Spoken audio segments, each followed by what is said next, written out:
بسم اللہ الرحمن الرحیم۔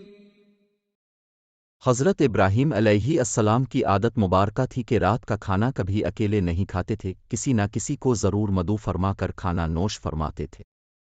ایک رات حسب عادت اب کسی مہمان کا انتظار کر رہے تھے کہ کسی نے دروازے پر دستک دے دی۔ اپنے دروازہ کھولا تو دیکھا وہاں ایک 80 سال کا بوڑھا تھا۔ اس نے کہا کہ مجھے کچھ کھانے کو دے دو، مجھے بے حد بھوک لگی ہے۔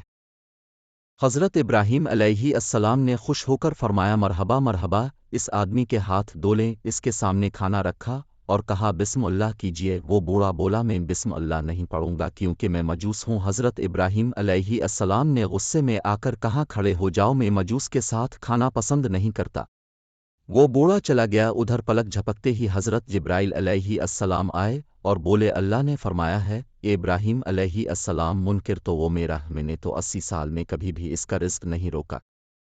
80 سال سے وہ میری نافرمانی کر رہا ہے، مجھے نہیں مانتا، مجھ پر ایمان نہیں لاتا، لیکن اس کے باوجود 80 سالوں میں نے ایک دن بھی اس کو بھوکا نہیں سو لیا۔ حضرت ابراہیم علیہ السلام یہ سنتے ہی اس مجوس کے پیچھے دوڑے، تھوڑی دور گئے تھے تو وہ مل گیا۔ اب علیہ السلام نے فرمایا اے اللہ کے بندے مجھے معاف کر دو اور میرے ساتھ چل کر کھانا کھا لو، آپ کی وجہ سے اللہ مجھ سے سخت ناراض ہو گیا ہے۔ مجوس بولا کہ کون اللہ؟ اب علیہ السلام نے فرمایا وہ ذات جس نے ساری کائنات کو پیدا کیا ہے، اللہ وہ ہے جس نے ہر شے کو تخلیق کیا اور خوبصورت شکل میں ڈالا، اللہ وہ ہے جو تمام مخلوقات کو رزق دیتا ہے، جس نے تجھے اور مجھے اب تک زندہ رکھا ہوا ہے۔